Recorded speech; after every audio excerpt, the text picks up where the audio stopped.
In the United States, we live in a time where each side of the political aisle's ideology is almost completely mutually exclusive, making their coexistence almost impossible, most particularly on moral issues. One side believes an unborn baby is a human life, while the other believes that until a certain point, the fetus isn't. One believes there are as many genders as there needs to be, while the other believes there are two, being in biological alignment with their sex. One believes that anyone can marry anyone as love is love, while the other believes only a man and a woman can marry because to them that is the definition of marriage. Contemplating a bridge to this division is a weighty task, especially for the Christian church. From its perspective, urgency is added to settling this troubling task as progressives actively pass legislation which undermine the church's position on such matters. Naturally, one would assume that an organization, especially a church, would be able to, without consequence, speak up for the people they believe in and to participate in the reversal of the legislation they disagree on a moral and fundamental level. If this occurred to you, as it did to me, we would be wrong. If a church makes any official political comments towards our political candidates, it is punished. Churches in the United States are partly governed by the Internal Revenue Service, which categorizes all churches under a 501c3 tax-exempt distinction. Within this distinction, the IRS limits expression unrelated to faith and religion through the Johnson Amendment, along with other charitable 501c3 nonprofits such as universities and veterans funds. In fact, the IRS, through this Johnson Amendment, declares that 501c3s, including churches, are absolutely prohibited from directly or indirectly participating in or intervening in any political campaign on behalf of or in opposition to any candidate for elective public office, contributions to political campaign funds, or public statements of position, verbal or written, made on behalf of the organization in favor of or in opposition to any candidate for public office clearly violate the prohibition against political campaign activity. Violating this prohibition may result in denial or revocation of tax-exempt status and the imposition of certain excise taxes. Basically, if an employee who is working in official capacity of a church says, "Don't vote for them, they will go against everything we believe," that organization is punished monetarily by our government. The very first case of this happening was in the 90s with a church called Branch Ministries. Branch Ministries, also called Church at Pierce Creek, a small evangelical church, was located in West Isle, New York. This church, a few days before the 1992 presidential election day, placed a full-page advertisement in both the USA Today and the Washington Times. It stated, "Christian beware, do not put the economy ahead of the 10 Commandments. Did you know that Governor Bill Clinton supports abortion on demand, supports the homosexual lifestyle, and wants homosexuals to have special rights, promotes giving condoms to teenagers in public schools? Bill Clinton is promoting policies that are in rebellion to God's laws. In our desire for change, do we really want a president and a role model for our children, a man of this character who supports this type of behavior? How then can we vote for Bill Clinton?" Once the IRS found that this 501c3 made a public statement of position against a presidential candidate, it revoked this church's tax-exempt status. It was the first time in our nation's history that the IRS did so. Sean Voiles, a prominent trial lawyer in Virginia and professor at Regent University in Virginia Beach, Virginia, took great issue with this decision from the IRS. So much so, he wrote a 33-page law review covering just how absurd the situation had become. In his article, which I encourage you to read in its entirety, he effectively argues 4 important things. First, he states that churches should be free to speak against the political candidate without suffering the cost of taxation.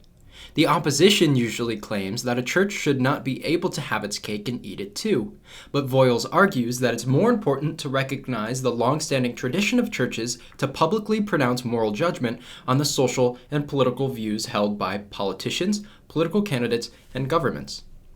Second, he offers us historical context, stating that churches have historically been active in political matters concerning social and moral issues without being taxed, and that taxation of the churches for taking up their role as the moral conscience of this country is counterproductive.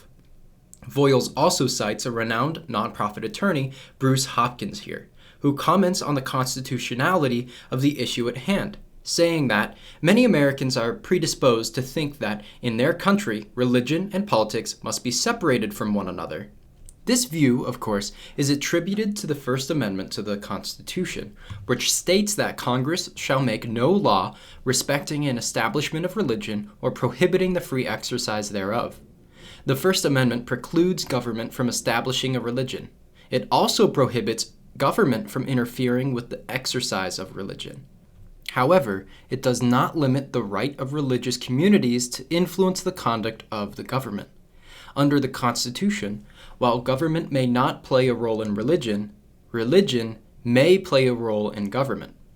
Third, Voyle states that the real issue in this case is threefold.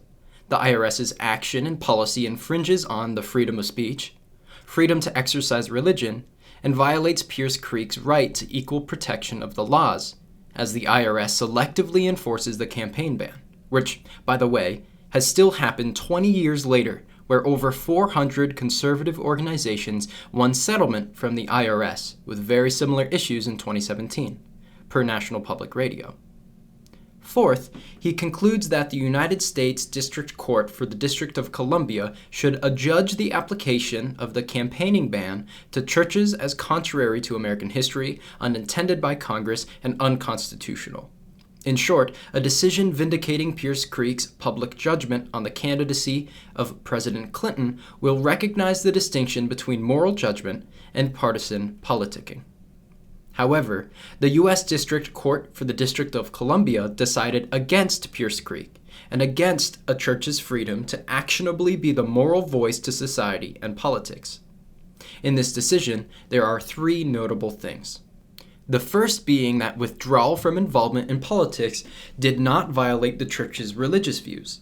Although this may seem true, the action of a church is widely accepted to be just as important as its religious teachings.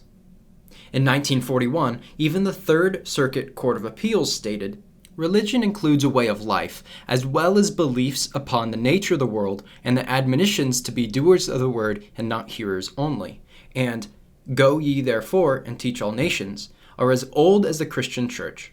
The step from acceptance by the believer to his seeking to influence others in the same direction is a perfectly natural one and is found in countless religious groups.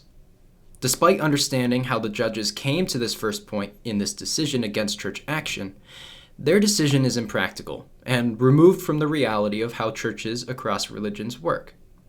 The second point from the judges of this case was that if branch ministries refrained from involving themselves in future political campaigns, it could continue to benefit from a tax-exempt status. This part of the decision was made by the judges as more of a symbolic gesture than creating legal precedent.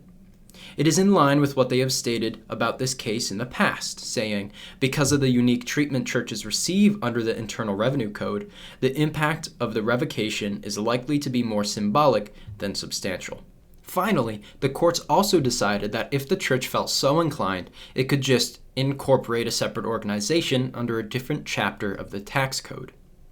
This final decision is, once again, another gross misunderstanding of the moral conscious churches in the United States have to offer, and have always offered, our divided nation.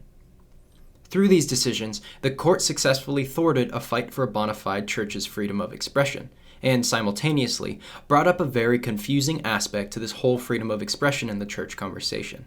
While the courts claim that churches ought to create a separate political organization to be able to voice their moral judgment, Christian, politically minded nonprofits, in reality, are literally doing the inverse. They are applying to the IRS for church status. This wave of nonprofit status to church status started arguably in 2013, when the Billy Graham Evangelistic Association accused the IRS of targeting groups led by Billy Graham, who is one of the most notable evangelist Christians in recent time. The BGEA, along with Samaritan's Purse in 2015, filed to become protected under church status, which they received from the IRS. These politically minded Christian groups and others are flocking to be protected under church status because of the IRS's persecution and unequal application of the law, which we have seen in the Pierce Creek case, Billy Graham's organizations, and over 400 conservative groups rather recently. All this is in spite of the courts encouraging churches to do the inverse and incorporate a separate political organization, despite those separate organizations getting unequal treatment from the IRS. It seems that over the past 30 years, our government has been making extremely poor decisions about churches in the United States.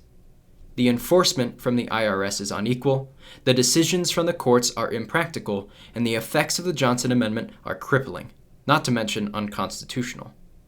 This makes the contemplation of a bridge for our divided nation a much weightier task than ever before for the Christian church.